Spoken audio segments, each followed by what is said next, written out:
Welcome to Fresh Talk News Channel. Today, we have a breaking update from Washington. President Donald Trump has just made a significant shakeup at the Library of Congress.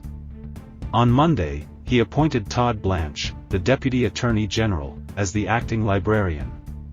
But what followed was a tense standoff between the White House and the staff at the Library of Congress. In a move that shocked many, President Trump named Todd Blanche, his former personal lawyer who had defended him during his criminal trial in Manhattan last year, to step in as the acting librarian.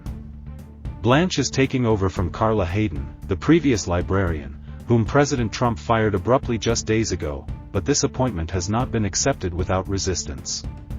Library of Congress staff are pushing back against the decision. They argue that Congress should have a say in who takes on such a significant role.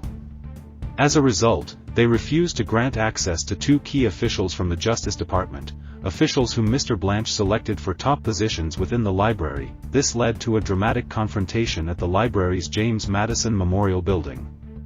Around 9 a.m. two high-ranking Justice Department officials arrived, intending to gain access to the U.S. Copyright Office, which is located within the building.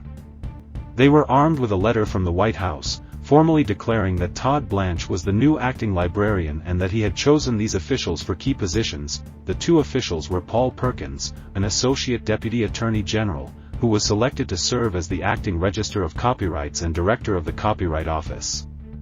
The other was Brian Nieves, a Senior Policy Counsel and Deputy Chief of Staff, who was named acting Deputy Librarian.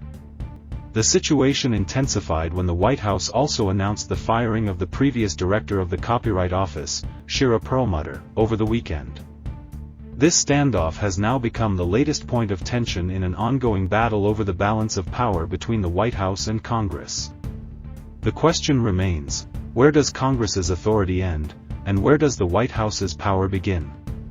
The conflict continues to unfold, and it has sparked a wave of debate about the reach of executive power and the role of Congress in such appointments. The tension escalated quickly as the staff at the Library of Congress refused to grant access to these two top Justice Department officials.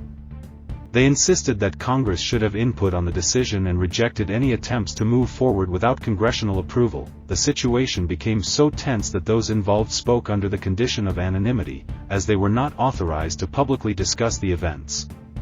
This only adds to the secrecy and drama surrounding the entire situation. As this conflict plays out, it's clear that this is more than just a disagreement over who runs the Library of Congress. It's a significant moment in the ongoing struggle over the limits of presidential power and the role of Congress in shaping the government's direction. Stay tuned to Fresh Talk News Channel for more updates as this story develops. Thanks for watching Fresh Talk News Channel. Don't forget to like and subscribe for more news and updates.